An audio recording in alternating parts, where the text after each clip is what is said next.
오늘 우리가 살아가는 이 세상은 내가 억울하게 당한 만큼 정의를 세우거나 그 억울함을 해소할 수 있는 그런 세상은 되지 못하는 것 같습니다. 이 세상의 정의는 온전히 실현되지 못할 때가 많이 있는 거죠.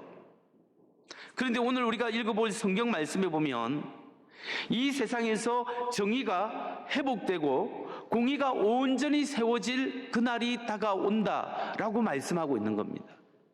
다시 말해서 하나님의 정의와 하나님의 공의가 이 땅에 이루어질 그날이 다가오고 있다라고 말씀하고 있습니다. 바로 그날을 이사야 선지자는 하나님의 날이다 이렇게 말씀하고 있습니다. 이사야서 13장 6절 말씀을 보면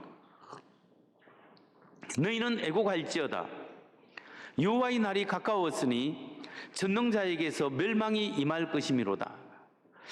여호와의 날이 가까이 왔다. 전능자의 심판이 가까이 온다라고 말씀하고 있고 이사야서 13장 13절 말씀을 보면 하늘이 진동하고 땅이 흔들리게 하겠다. 만군의 주님께서 진노하시는 날에 그 분노가 맹렬히 불타는 날에 이 일이 이루어질 것이다. 여호와의 날에 하나님의 진노가 하늘에서부터 임해서 이 땅이 진동하고 이 땅에 임하게 된다라는 사실을 성경은 이야기하고 있습니다. 그러니까 하나님의 심판이 이 땅의 역사 속에 이루어질 그 하나님의 날, 여호와의 날이 다가오고 있다라는 것을 말씀하고 있는 거죠. 이 세상의 이 세상의 억울함을 하나님이 갚아주시고 공의를 세울 그날이 다가온다고 성경은 말씀하고 있습니다. 여러분, 사람이 공의를 세우는데 노력을 해야 합니다. 정의롭지 못한 일, 정의롭지 못한 사회에 정의를 세우기 위해서 우리는 노력해야 됩니다. 그러나 인간이 하는 정의와 공의는 한계가 있습니다. 정의의 이름으로 부정의를 행할 때도 있는 거죠. 그러나 전능하신 하나님은 온전하시기 때문에 하나님은 온전히 악을 제거하시고 하나님의 공의를 세우는 그 심판의 날이 있다라는 사실을 우리가 꼭 기억해야 합니다. 여러분, 우리가 만일 하나님의 정의, 하나님의 공의를 세우는 그날이 있고 하나님의 심판을 믿는다면 우리는 어떻게 살아가야 하겠습니까? 하나님의 심판의 날이 다가오고 있다는 사실을 알 때 우리는 어떤 신앙의 지식을 가지고 어떤 삶의 태도를 가지고 살아가야 할까요? 오늘 이 질문에 대한 답을 우리는 이사야서 말씀을 통해서 살펴보고자 합니다. 여러분, 우리가 이사야서를 쭉 강의해 오는데 이사야서 6장부터 12장까지는 북이스라엘과 남쪽 유다에 대한 하나님의 심판과 은혜에 대해서 이야기하고 있습니다. 주로 6장에서 12장까지는 북이스라엘과 남쪽 유다에 대해서 하나님께서 그들이 잘못하면 심판하고 그들에게 또 은혜를 베푸시겠다 이 말씀이 나오는데 오늘 우리가 살펴보는 본문은 이사야서 13장에서 23장까지는 바로 뭐가 나오냐면 이스라엘과 유다의 주변 나라들에 대한 하나님의 심판이 선언되는 것을 말씀하고 있습니다. 우리가 13장부터 23장까지 쭉 읽어보면 좋겠지만 그 대표적인 구절만 읽었는데요. 여기에는 이스라엘 나라 주변의 나라들에 대한 하나님의 심판이 나온다. 이걸 우리가 기억하고 말씀을 들으면 되겠습니다. 여러분, 하나님이 주변국 중에 대표적인 나라가 바빌론인데 바빌론의 멸망에 대해서 예언하고 있습니다. 13장 19절 말씀입니다. 나라들 가운데서 가장 찬란한 바빌로니아 사람의 영예요 자랑거리니 바빌론은 하나님께서 멸망시킬 때 마치 소돔과 고모라처럼 될 것이다. 그 당시 그렇게 찬란했던 바빌론 제국, 그 나라도 하나님의 손대서 멸망시킬 것이다. 이 예언을 하고 있는 겁니다. 뿐만 아니라 모압의 멸망, 그 이웃나라 모압의 멸망에 대해서 이사야서 15장 1절입니다. 모압에 관한 경고라. 하룻밤에 모압 알이 망하여 항폐할 것이며 하룻밤에 모압 기르가 망하여 항폐할 것이라. 모압 땅의 수도가 망하고 제2의 도시가 망하고 아주 부강한 모압 땅이 망하게 될 것이다. 여기에 대해서 예언하고 있는 거죠. 그리고 뿐만 아니라 다메섹에 대한 멸망이 예언되어 있습니다. 이사야 17장 1절 말씀. 다메섹에 관한 경고라. 보라, 다메섹이 장차 성읍을 이루지 못하고 무너진 무더기가 될 것이라. 애굽, 이집트에 대한 멸망에 대한 예언도 나오고 있습니다. 19장 4절. 내가 이집트를 잔인한 군주의 손에 넘길 것이니 폭군이 그들을 다스릴 것이다. 주님 곧 만군의 주님께서 하신 말씀이다. 그렇게 살찌고 부강한 이집트 나라도 애굽도 나중에 망하게 될 것을 하나님의 말씀이 예언하고 있다라는 거죠. 그러니까 하나님이 그 나라들의 제약을 가만히 두지 않고 그 나라의 역사 속에 심판하신다는 말씀입니다. 여러분, 한 개인이 죄를 범했을 때는 우리가 살아있을 때 하나님이 그 사람의 죄에 대한 대가를 치르게 하실 수도 있습니다. 그런데 그 사람이 살아있을 때 죄에 대한 대가를 받지 않고 죽게 되면 하나님이 죽었을 때 하나님 앞에서 또 심판을 받게 되는 거죠. 그런데 한 개인이 아니라 한 민족이 다른 민족에게 범죄한 범죄는 어떻게 될까요? 이사야서 말씀을 쭉 읽어보면 한 민족이 다른 민족이 범죄한 범죄는 반드시 인간의 역사 속에서 그 나라를 심판하신다는 거예요. 그 역사 속에서 그 잘못된 나라와 민족을 하나님께서 반드시 망하게 하신다. 이것이 이사야가 우리에게 쭉 알려주는 말씀입니다. 여러분, 그렇기 때문에 하나님의 때에 하나님의 공의를 세우고 악을 심판할 그날이 다가온다는 사실을 우리가 꼭 기억해야 합니다. 우리가 만일에 하나님의 이러한 심판과 정의를 믿는다면 과연 오늘 우리는 어떤 신앙의 자세로 살아가야 할까요? 하나님의 심판할 그날이 다가오고 있다면 우리는 그 사실을 알면서 우리는 어떤 신앙의 지식으로 살아가야 하겠습니까? 우리가 하나님의 그 심판을 믿는다면 어떤 지식을 가져야 하는가? 첫째, 하나님은 교만한 사람을 심판하신다는 사실을 꼭 기억해야 합니다. 우리의 정의의 하나님은 교만한 사람을 물리치시고 겸손한 사람을 높이신다는 사실입니다. 여러분, 이사야 선지자는 하나님께서 교만한 나라와 오만한 왕을 반드시 심판하시겠다, 그렇게 말씀하시는 겁니다. 교만은 패망의 지름길이다. 교만은 패망의 지름길이다 라고 말씀하는 건데, 이사야서 16장 6절 말씀을 보십시오. 우리가 모압의 교만을 들었나니 심히 교만하도다. 그가 교만하며 분노함도 들었거니와 그의 자랑이 헛되도다. 모압이 그렇게 큰 나라가 아닌데 그 사람들이 그냥 교만하고 오만해서 하나님이 심판할 수밖에 없는 그런 나라가 되었다라는 사실을 이야기하면서, 겸손했다면 모압이 심판받지 않았을 겁니다. 근데 교만한 나라 중에 아주 교만한 나라가 어디냐면 바빌론입니다. 고대 바빌론 제국은 아주 세계사에서 위대한 제국이었지 않습니까?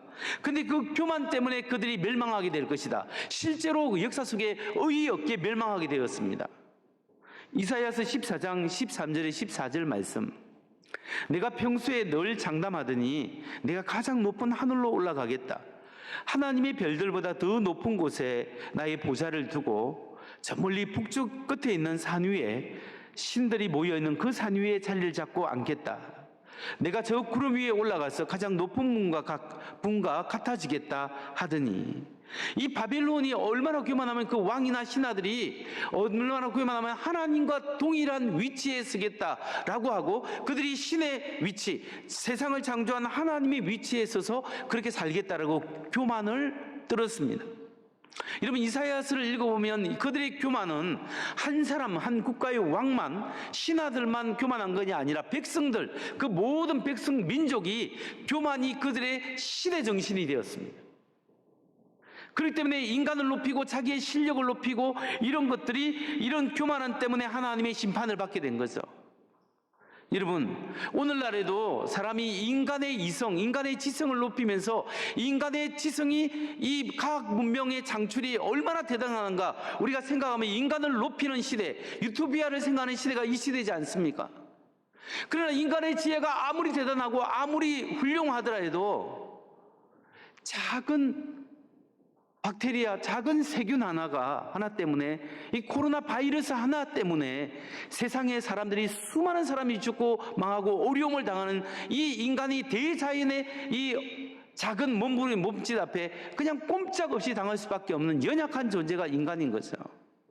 우리가 이렇게 교만하면 하나님 앞에 심판을 받습니다. 여러분, 자신의 힘으로 뭔가 이루었다고 교만하지 마시기 바랍니다. 남보다 조금 더 성취했다고 교만해지고, 남보다 조금 더 뭔가 안다고, 그리고 남보다 좀 더 내세울 것이 있다고 자신을 내세우고 남을 무시하게 되고 상처를 주게 되면 결국 하나님이 그 사람의 그 잘못된 태도를 기억하시고 알고 계시고 심판하실 때가 있다는 사실이에요. 여러분, 하나님은 교만한 사람이 아니라 겸손한 사람을 축복하십니다. 야고보서 4장 6절 말씀을 보면 우리 함께 읽어볼까요? 시작. 그러나 더욱 큰 은혜를 주시나니 그러므로 일렀으되 하나님이 교만한 자를 물리치시고 겸손한 자에게 은혜를 주신다 하였느니라. 하나님께서 큰 은혜를 주시는데 교만한 자를 물리치시고 겸손한 자에게 더 큰 은혜를 주신다. 정말 하나님 앞에 우리가 교만을 버리고 정말 겸손하게 살아가야 하는 겁니다. 사도 바울도 기독교 신앙에 있어서 겸손을 굉장히 중요한 신앙의 덕목으로 이야기하고 있습니다. 로마서 12장 16절 말씀이에요.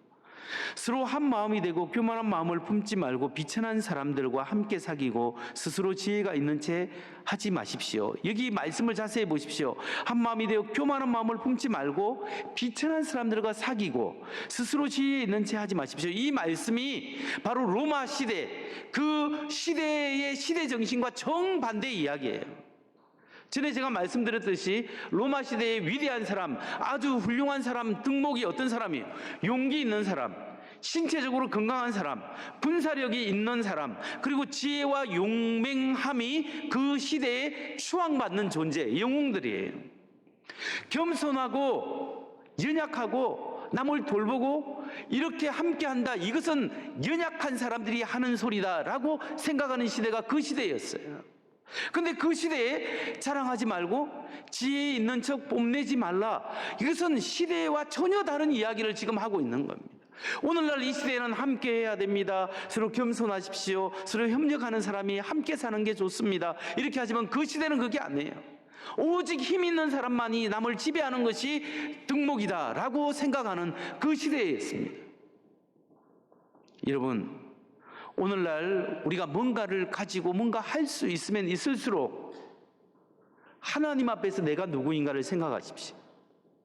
나는 하나님이 아니면 아무것도 할 수 없습니다. 하나님의 은혜로 이 자리까지 왔고, 하나님의 은혜로 기가 막히게 하나님의 귀한 은혜를 주셨고, 하나님의 도우심 속에 내가 살아왔습니다. 주여, 나는 여전히 하나님이 필요합니다 라는 겸손한 마음 속에 하나님이 은혜를 부어주신다는 겁니다. 하나님 앞에 자신을 내어놓고 하나님, 부족한 나를 도와주옵소서, 겸손한 마음으로 하나님 앞에 나아오시기 바랍니다. 그 겸손한 심령을 축복하시고 그 사람을 통해서 하나님의 귀한 일을 감당하게 하신다는 것을 기억하는 여러분 되시기 바랍니다. 두 번째로, 우리가 하나님의 심판과 정의를 믿는다면 우리가 가져야 될 신앙 지식은 무엇인가? 그것은 하나님께서 이 세상을 주관하신다는 사실을 믿어야 되는 거죠. 하나님께서 이 세상을 주권적으로 다스리신다는 사실을 우리가 알고 믿어야 합니다. 여러분, 이 세상을 다스리시는 분은 우리 하나님이십니다. 이사야 선지자가 지금 이 본문을 통해서 쭉 읽어보면 하는 말이 뭐냐면, 바빌론이 대단해서 다른 나라를 제압하고 다스리고, 애굽이 대단해서 다른 나라를 제압한다 하고 생각하지만, 그 나라가 대단해서 되는 것이 아니라 결국은 하나님이 다스리시고 하나님이 일으키시고 하나님이 망하게 하신다라는 사실을 이야기하는 거예요. 하나님이 사람의 구체적인 하나하나 행위를 이야기하는 것이 아니라, 하나님이 인간의 악함이 다른 나라를 쳐부숴서 자기 이권을 쟁취하고 탈취하지만, 하나님은 결국 그들의 악함을 하나님의 뜻을 이루는 도구로, 선함으로 바꾸신다는 거예요. 그렇기 때문에 전능하신 하나님의 손이 세상을 붙들고 있다라는 사실을 말씀하고 있습니다. 근데 여러분, 하나님이 역사를 이끌어가는 궁극적 목적과 방향이 어떤 방향인 줄 아십니까? 그것은 우리를 멸망시키고 우리를 심판하고 우리의 죄악 가운데 죽이려고 하는 게 아니에요. 하나님이 역사 가운데 우리를 이끌어가는 것은 하나님이 축복하시기 위해서입니다. 하나님의 사람들을 통해서 하나님이 축복하시기 위해서 역사를 이끌어가고 계신다. 심지어 하나님의 말씀에 반대하는 사람, 심지어 하나님 말씀을 거부하는 죄인들에게도 하나님께서는 그들을 축복하시기 위해서 이끌어가고 계신다는 것이 성경의 말씀이에요. 이사야 19장 25절 말씀을 보겠습니다. 만군의 주님께서 이 세 나라에 복을 주며 이르시기를 나의 백성 이집트야, 나의 손으로 지은 아시리아야, 나의 소유 이스라엘아, 복을 받아라 하실 것이다. 이집트, 애굽 백성이 우상을 섬기고 하나님을 반대한 사람이지 않습니까? 아시리아 민족, 악한 민족 중에 굉장히 악한 민족이에요. 무서운 나라였습니다. 그 이스라엘 백성, 하나님 말씀을 죽어라도 안 들은 백성이에요. 그런데 하나님이 뭐라고 했습니까? 복을 받아라. 하나님께서 그 하나님을 배반한 민족도 심지어 그들을 축복하기 위해서 하나님께서 이끌어가고 있다라는 사실이에요. 여러분, 하나님이 우리를 하나님의 백성으로 불러 모은 것은 하나님의 영광에 참여하고 하나님의 복을 누리게끔 하기 위해서, 우리를 축복하기 위해서 부르셨다는 것을 여러분 믿으시기 바랍니다. 오늘 이 자리에 온 사람이, 여러분 한 사람이 자기 의지로 왔지만 하나님의 섭리와 인도하심 속에 교회를 오게 되었고, 하나님이 이 자리에 부르신 것은 하나님의 말씀과 하나님의 복을 주시기 위해서 불러주셨다는 사실이에요. 하나님이 준비하신 복이 있습니다. 그런데 문제는 우리의 믿음의 그릇이 문제라는 것이에요. 우리의 마음, 우리 신앙의 그릇이 하나님이 복을 받을 준비가 되어 있어야 되는데, 이 준비가 되어 있지 않으면 하나님의 축복을 누릴 수가 없는 겁니다. 여러분, 세상의 어려움 속에서도 하나님은 여전히 우리를 다스리고 있습니다. 하나님은 이 세상을 다스리고 우리를 복주기를 원합니다. 문제는 우리의 입을 열어서 아멘 하고 그 말씀의 그 축복을 내 입으로 받아들여야 하는 거예요. 우리의 믿음의 그릇을 넓혀야 합니다. 믿음의 통을 넓혀야 돼요. 축복이 내려오는데 내 믿음의 그릇이 너무나 작으면 이 하나님의 축복을 다 담을 수가 없는 거예요. 이런 믿음의 그릇을 넓히고 믿음의 그릇을 깨끗하게 하십시오. 여러분의 믿음의 그릇을 넓혀도 그 넓은 믿음의 그릇 위에 욕심이 있고, 내 비전이 있고, 내 생각이 있고, 이기적이고 더러움이 있고 제약이 있으면 그 하나님의 축복이 그 안에서 온전히 들어갈 수가 없습니다. 깨끗하게 우상을 버려버리고, 깨끗하게 내 욕심을 던져버리고, 내 안에 하나님만으로 채울 때 하나님의 축복이 온전히 담아지고, 이렇게 준비된 사람을 하나님이 사용하시는 거예요. 오늘 지금까지 말씀을 통해서 하나님의 공의로운 심판을 믿는다면 우리가 가져야 할 지식은, 하나님은 교만한 사람을 물리치신다, 겸손한 사람을 사용하신다는 것. 두 번째는 하나님께서 주권적으로 이 세상을 다스리고 계신다라는 사실을 믿으시기 바랍니다. 이제 마지막 세 번째로, 우리가 하나님의 심판과 정의를 믿는다면 우리가 꼭 가져야 될 신앙의 자세는 무엇이겠습니까? 그 신앙의 자세는 하나님만 바라보아야 한다. 오직 하나님만 바라보는 여러분 되시기 바랍니다.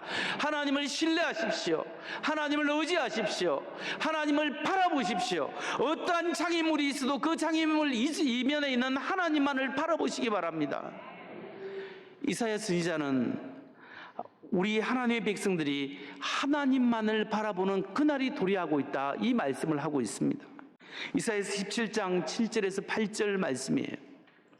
그날이 오면 사람들은 자기들을 지으신 분에게 눈길을 돌리고 이스라엘의 거룩한 분을 바라볼 것이다. 자기들의 손으로 만든 제단들은 그들도 보지도 않고 자기들의 손가락으로 만든 아세라 상들과 태양 신상은 생각도 하지 않을 것이다. 그날이 오면, 하나님이 심판하고 하나님의 공의를 세우는 그날이 오면 사람들이 만든 우상, 자기들이 생각한 그 모든 유토피아들은 생각하지도 않게 되는 것입니다. 오직 하나님이십니다. 오직 하나님이십니다. 하나님만을 바라보는 그날이 다가오고 있다는 사실입니다. 진짜 하나님의 심판이 있고, 진짜 하나님이 공의로 세울 그날이 있고, 하나님께서 상 주시는 그날이 있다면 우리가 뭘 바라봐야 됩니까? 그 상 주시는 이 주님을 바라보는 믿음이 있어야 합니다. 여러분 자신을 신뢰하는 그 신뢰를 멈추십시오. 하나님만을 의지하십시오. 내가 가진 것, 내가 세운 것, 나의 경력과 이력들을 의지하지 마시고, 그것도 좋습니다. 그러나 그걸 의지하지 마시고, 이때까지 그렇게 할 수 있는 하나님을 의지하시기 바랍니다. 그게 믿음이에요. 이렇게 하나님을 의지하는 믿음이 세상을 이기는 승리를 주는 거죠. 우리가 세상을 이기는 승리는 우리의 믿음입니다. 이 예화를 실제 이야기를 여러분에게 들려드리고 말씀을 마치려고 합니다. 미국의 여성 수영 선수 중에 플로렌스 체드윅이라는 수영 선수가 있습니다. 이 플로렌스 체드윅은 미국 샌디에고에서 태어났습니다. 수영을 아주 잘하는 사람인데, 이 사람이 여성 최초로 영국 해협을 왔다 갔다 하면서 한 번 왕복하여서 횡단한 세계 최초의 여성입니다.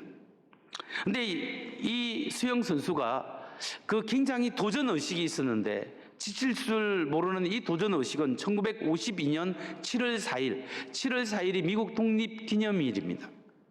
7월 4일에 이 LA 앞쪽에 보면, 캘리포니아 앞쪽에 보면 카탈리나라는 섬이 있어요. 그 제법 큰 섬이 있는데, 그 섬에서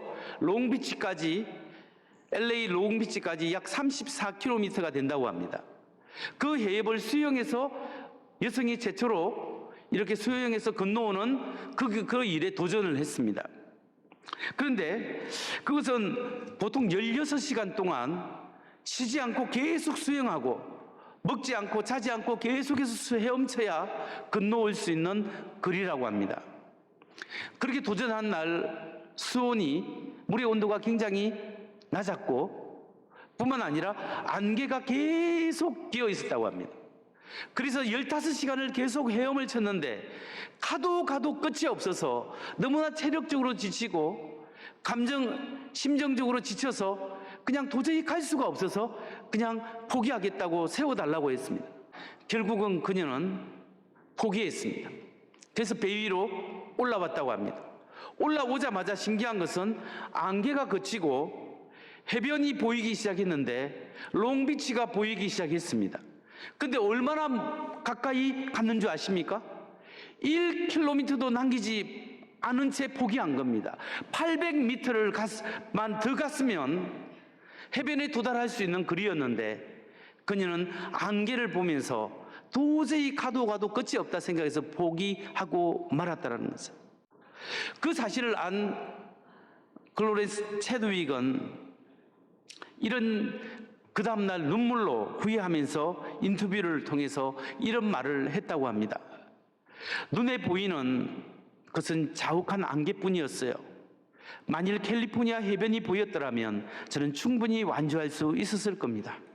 안개가 제 승리를 앗아갔어요. 가도 끝이 없는 자욱한 안개 속에 언제 끝나는가, 그 생각 때문에 몸과 마음이 지쳐서 포기했습니다. 이 일이 있은 후 약 2달 후에 9월 4일에 이 클로렌스 체드윅은 다시 한번 도전하게 되었습니다. 이제 다시 한번 똑같은 카탈리나 섬을 출발해서 롱비치 쪽으로 향했습니다. 그날에도 물의 온도는 더 차가웠고 또 안개가 자욱하게 끼어 있었다고 합니다. 그러나 체드윅은 가면서 지치고 힘들 때마다 안개 뒤에 있는 롱비치, 그 캘리포니아 해변을 바라보면서 계속 그걸 생각하면서 계속 갈 수 있었고 13시간 47분이라는 엄청난 기록으로 성공하게 되었답니다. 여러분, 13시간 47분이 얼마나 대단하면 남자들이 세운 기록보다 2시간이나 앞당겼다라는 거죠. 그래서 TV 리포터가 방송하면서 인터뷰를 했는데, 이번에는 어떻게 성공할 수 있었습니까? 라고 질문하자 이 체드윅은 이렇게 대답했다고 합니다. 이번에는 제 마음에 분명한 목표가 있었습니다. 안개 너머의 아름다운 캘리포니아 해변의 광경을 마음속으로 보고 있었기 때문에 끝까지 헤엄칠 수 있었습니다. 여러분, 우리 인생도 이와 마찬가지입니다. 인생에 시련이 있고 인생의 안개가 자욱해서 밀려오는 파도가 있고, 이 파도를 겨우 고비를 넘었는데 또 다른 어려움이 우리에게 찾아오는 거예요. 하나님은 언제입니까? 언제까지 내가 이 고비와 이 안개 속에서 살아가야 합니까? 몸도 지치고 마음도 지치고 영혼이 지칠 수가 있습니다. 그러나 여러분, 우리가 꼭 기억해야 할 것은 안개 너머에 하나님이 있고, 하나님이 손이 붙잡고 있고, 하나님이 주실 상급이 있고, 하나님이 나와 동행하고 계시고, 나의 이 어려움 가운데 나 혼자 헤엄치고 나 혼자 지나가는 것 같지만 하나님이 여러분을 붙잡고 있다는 것을 믿으시기 바랍니다. 하나님이 주권적으로 주관하십니다. 하나님이 세상을 다스리십니다. 주여 이 부족한 믿음을 불쌍히 여기시고 하나님을 바라보게 하옵소서. 문제를 바라보지 않고 안개를 바라보지 않고 주를 바라보는 하나님의 복된 사람이 되시기를 주의 이름으로 축원합니다.